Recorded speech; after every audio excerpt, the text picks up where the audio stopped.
गुरुर्ब्रह्मा गुरुर्विष्णू गुरुर्देव महेश्वरा गुरुर्साक्षात् परब्रह्म तस्मै श्री गुरुवे नमः।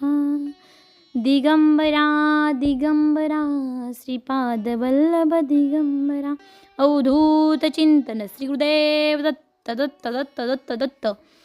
श्री स्वामी समर्थ। नमस्कार श्रोते हो, तर आपण श्री स्वामी समर्थांना त्रिवार वंदना करून आपण आपल्या व्हिडिओकडे वळूया। लक्ष्मीचा सदैव वास आपल्या घरात असावा असे वाटत असेल तर हा व्हिडिओ तुम्ही नक्कीच शेवटपर्यंत पहा। बघा, तुम्ही यातील एखादा जरी उपाय केला तरी तुम्हाला नक्कीच त्याचा फायदा होईल, त्यामुळे हा व्हिडिओ अवश्य पहा। रोजच्या देवपूजेच्या शंखाला स्नान घालून त्याची नियमित पूजा करा, कारण शंख हे लक्ष्मीचे आवडते स्थान आहे। लक्ष्मी मातेच्या गळ्यात कवड्यांची माळ आपण सर्वांनी पाहिली आहे, म्हणून पूजेमध्ये कवड्यांची माळ अथवा कवड्या ठेवून त्यांची पूजा करावी, त्यामुळे धनवृद्धी होते। लक्ष्मी माता कमळात विराजमान असते व ते तिचे आवडते स्थान आहे। दर शुक्रवारी शक्य असल्यास पांढरे, गुलाबी आणि जे तुमच्याकडे अवेलेबल आहे ते कमळ तुम्ही अर्पण करू शकता। महिन्यातून एकदा तुम्ही नक्कीच एखाद्या शुभतिथीच्या निमित्ताने देवीला केशरी रंगाचा भात किंवा पांढऱ्या रंगाचे मिष्टान्न अर्पण करावे। यात खोबरे, साखर, दही साखर किंवा खडी साखरे देखील चालू शकते।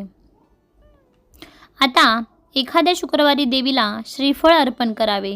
श्रीफळ हे समृद्धीचे द्योतक आहे। तुमच्या दारात प्राजक्ताचे झाड असेल तर ते उत्तम। देवीला प्राजक्ताची फुले आवडतात।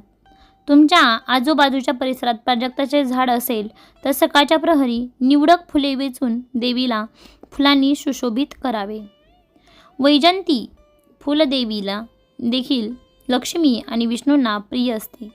भक्तिभावाने हे फूल अर्पण करायचे असते, देवीची कृपा दृष्टी लाभते।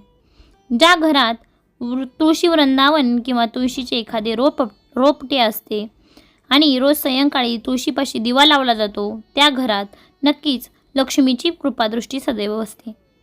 केळ्याची बाग असते तिथे आर्थिक चणचण भासत नाही, परंतु प्रत्येकाच्या नशिबात हे सुख नसते। अशा वेळी जिथे केळाचे झाड असते तिथे सेवा म्हणून पेलाभर पाणी अर्पण करायचे।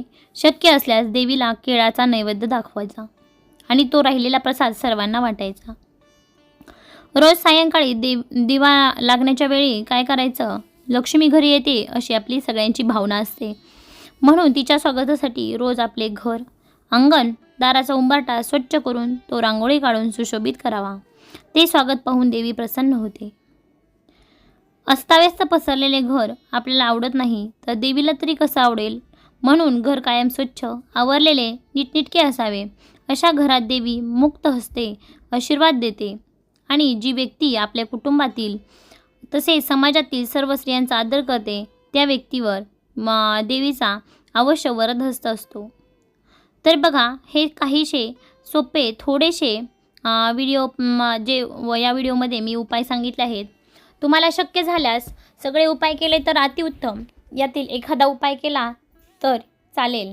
तुम्हाला हा व्हिडिओ आवडला असेल तर नक्कीच कमेंटमध्ये श्री स्वामी समर्थ लिहायला विसरू नका।